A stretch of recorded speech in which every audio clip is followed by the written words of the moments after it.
너무 비싸서 먹기는커녕 명절상에도 올리기 겁난다는 사과와 배 등 과일값. 최근 들어 이상기후가 잦아지면서 기후플레이션 문제가 점점 현실화되고 있는데요. 기후플레이션은 기후변화로 인한 자연재해나 극한 날씨로 농작물 생산이 감소해 식료품 물가가 상승하는 현상을 이르는 말입니다. 다시 말해 기후변화로 인간이 감당해야 할 직간접적 경제적 비용이 올라가는 것을 의미하는 것이죠. 기후변화가 생산성 저하 등으로 농작물 작황에 부정적인 영향을 미치고 결국 식료품 가격을 끌어올리는 압력도 높아진다는 것인데요. 오늘은 기후플레이션에 대해 생각해 보도록 하겠습니다.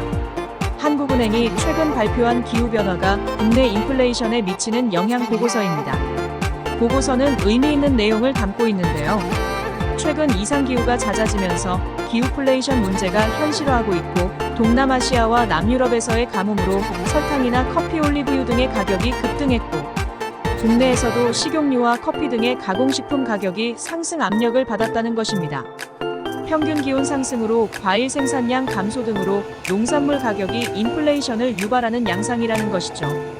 보고서를 보면 우리나라에서 월중 평균 기온이 해당 달의 장기 평균 기온보다 1도 높은 상태가 1년간 이어진다고 가정할 때 농산물 가격은 2%, 전체 소비자 물가는 0.7% 높아지는 것으로 추정됐습니다.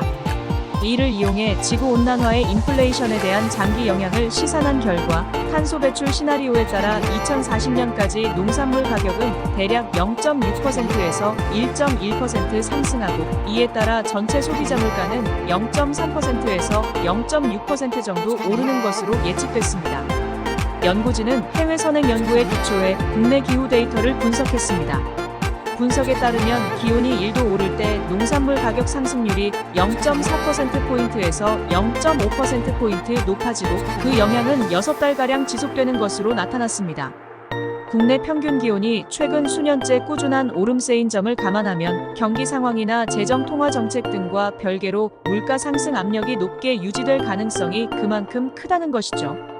기상청에 따르면 올해 우리나라의 봄철 평균 기온은 13.2도로 1973년 이후 봄철 평균 기온 11.9도보다 1.3도 높았습니다.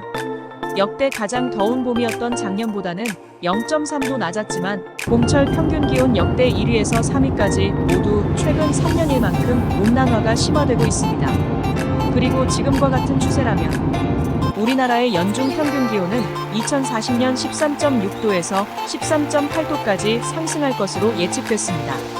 이는 2019년부터 2023년까지 평균 기온 13.2도보다 0.4도에서 0.6도 높은 것입니다. 연구를 진행한 한은 물가연구팀 조병수 차장은 지구온난화로 2040년까지 국내 농산물 가격은 대략 0.6%에서 1.1%, 전체 소비자 물가는 0.3%에서 0.6% 상승할 것으로 예측했습니다. 이번 보고서는 국내 기후 변화에만 한정해 인플레이션 효과를 분석했습니다. 설탕과 커피, 팜유 등 수입 의존도가 높은 국제 원자재 가격 오름세까지 감안하면 국내 인플레이션은 훨씬 더 가파르게 진행될 수 있다는 것이죠. 이에 조 차장은 정부는 전 세계 차원에서 이뤄지는 기후 리스크에 대한 공동 대응에 적극 참여하면서 국내 기후 환경에 적합한 농작물, 품종 개발 등을 통해 기후 변화에 대한 대응력을 강화해야 한다고 조언했습니다. 지구온난화와 현실화되고 있는 기후플레이션, 그리고 이에 따른 농산물 가격 오름세. 그렇다면 한국의 농산물 물가 수준은 어느 정도일까요? 한국은행의 주요국과 비교한 한국의 물가 수준을 보면 식료품과 의류 등 필수 소비재 가격 수준이 높아 생활비 부담이 크다는 것입니다. 보고서에 따르면 우리나라 물가 수준은 195개국 중 27위로 높은 편에 속하지만 소득 수준이 비슷한 OECD 국가와 비교할 때는 중간 수준에 속했습니다. 그러나 품목별로 보면 희비가 갈립니다. 먹고 입고자는 의식주 물가 수준이 2023년 기준 OECD 평균보다 55%나 높았습니다. 예를 들어 사과는 279%, 돼지고기 감자는 200% 넘게 비쌌습니다. 티셔츠와 남성 정장도 210%가량 더 비쌌습니다. 소득 수준을 감안하더라도 식료품 의류 가격이 OECD 평균 대비 1.5배 높다는 것입니다. 반면 공공요금은 정부의 전기가스요금 인상 억제 정책에 27% 더 쌌습니다. 수도요금과 전기료, 세탁료, 인터넷 비용 등은 OECD 평균의 절반 수준이었습니다. 문제는 식료품과 의류 가격 수준이 시간이 갈수록 OECD 평균보다 더 크게 높아지고 있다는 점입니다. 1990년까지만 해도 식료품 가격은 OECD 평균보다 19% 높았으나 지난해에는 56%로 더 벌어졌습니다. 1990년 9% 정도 쌌던 의류 신발은 61% 더 비싸졌습니다. 반면 10% 정도 더 쌌던 공공요금은 27%로 더 싸졌습니다. 이처럼 주요국 대비 가격 격차가 계속 벌어지는 이유는 무엇일까요? 연구진은 구조적 문제를 꼽았습니다. 비싼 농산물 가격의 경우 농경지 부족과 영농 규모, 영세성 등으로 생산성이 낮아 생산 단가가 높고 유통 비용도 상당한 수준이라는 것입니다. 그동안 끊임없이 지적돼 온 유통 구조 개선이 시급하다는 것입니다. 일부 과일 채소의 경우 수입을 통한 공급도 주요국에 비해 제한적이라는 점도 꼽혔습니다. 과일 채소 수입 비중은 각각 40%와 30%에 불과했습니다. 미국이 각각 70%와 50%인 것과 비교하면 한참 낮은 수준이라는 것입니다. 유럽도 과일 채소 수입 비중이 50%나 됐습니다. 높은 의류 가격에 대해서는 소비자들의 강한 브랜드 선호를 꼽았습니다. 백화점 등에서 판매하는 옷에 대한 선호가 높다 보니 일부 해외 의류 업체가 국내 판매 가격을 높게 책정하는 등의 사례가 빈번하다는 것입니다.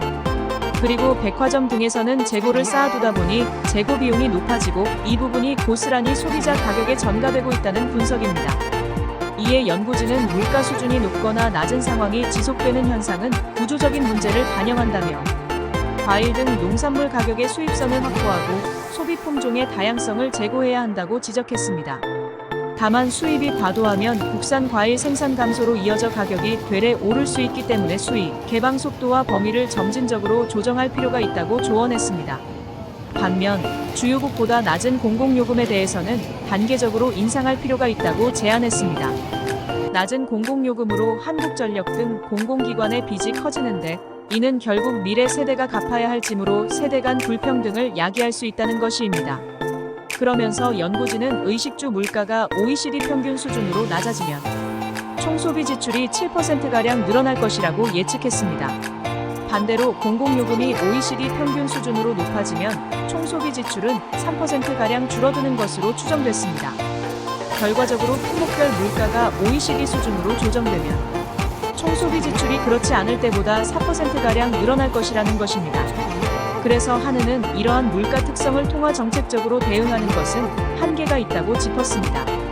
높은 인플레이션의 경우 통화 정책으로 대응할 수 있지만 구조적인 문제로 인해 물가 수준이 높거나 낮은 상황이 지속되는 현상은 통화 정책만으로 해결하기 어렵다는 것입니다. 그러면서 한국만 유독 주요 품목들의 물가가 구조적인 요인에 의해 끌어올려진다면 물가 목표치를 2%보다 높여야 하는지에 대해서는 그렇지 않다고 설명했습니다. 농산물과 의류 등 일부 산업에 국한해 구조적인 요인이 발생한 것일 뿐 물가 전반의 구조적 요인이 물가를 높이고 있는 것은 아니라는 것입니다. 지금까지 워라밸 이야기였습니다.